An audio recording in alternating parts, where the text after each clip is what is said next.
রাতে বাসায় ঢুকে তিনজন মিলে ঘরে একা থাকা নারীর সাথে একাধিকবার অসামাজিক কাজ করার পর ভিডিও ধারণ, এরপর মামলা করলে হত্যার হুমকি দিয়ে চলে যায় ওই তিন নরপিশাচ। তার চিৎকারে ছুটে আসেন আশপাশের মানুষ, তবে এর আগেই পালিয়ে যায় অভিযুক্তরা। ন্যাক্কারজনক এই ঘটনাটি ঘটেছে গেল 4 এপ্রিল রাতে জিনতপুর ইউনিয়নের ভাঙ্গুরা নয়াপাড়া এলাকায়। সাহস করে ওই নারী মামলা করলে জোর করে অসামাজিক কাজের ভিডিও ছড়িয়ে দেওয়া হয় সামাজিক যোগাযোগ মাধ্যমে। বেশ কয়েকটি সূত্র বলছে, রাতে একা থাকার সুযোগে ওই নারীর ঘরে হানা দেয় মুসা মিয়া, কামাল মিয়া ও হৃদয় মিয়া নামের 3 ব্যক্তি। তারা মিলে ওই নারীর উপর পাশবিক নির্যাতন চালায়। পরে আহত অবস্থায় ওই নারীকে ব্রাহ্মণবাড়িয়া সদর হাসপাতালে ভর্তি করা হয়। 10 এপ্রিল তিনি নারী ও শিশু নির্যাতন দমন ট্রাইব্যুনালে 3 অভিযুক্তের বিরুদ্ধে মামলা দায়ের করেন। আদালত নবীনগর থানাকে বিষয়টি তদন্তের নির্দেশ দেন, কিন্তু এখানেই শেষ নয়।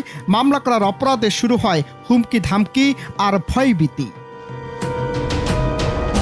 মামলার পরদিনই অভিযুক্ত মুসা আহমেদের নেতৃত্বে মানববন্ধন নামে এক নাটক মঞ্চস্থ করে, যেখানে ভুক্তভোগী নারীর বিরুদ্ধে অশালীন ভাষা বক্তব্য দেওয়া হয়। এরপর সামাজিক যোগাযোগ মাধ্যমে ছড়িয়ে দেওয়া হয় একটি বিভ্রান্তিকর ভিডিও, যাতে দেখা যায় এক উলঙ্গ পুরুষ ভুক্তভোগীর ঘরে অবস্থান করছেন এবং এক নারী অকথ্য ভাষায় গালিগালাজ করে সেই দৃশ্য ধারণ করছেন। তবে ভিডিওতে স্পষ্ট দেখা যায় ধর্ষণের শিকার নারী পূর্ণ পোশাকে আতঙ্কিত অবস্থায় সবার কাছে আকুতি জানাচ্ছেন, আমাকে বাঁচান, আমি মাত্র নামাজ পড়ে উঠেছি।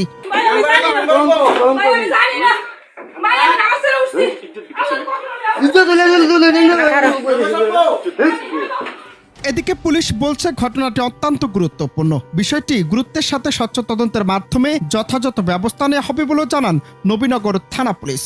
মামলা হয়েছে, দর্শনের ঘটনা মামলা হয়েছে, মামলা তদন্তাধীন আছে, তদন্ত হচ্ছে।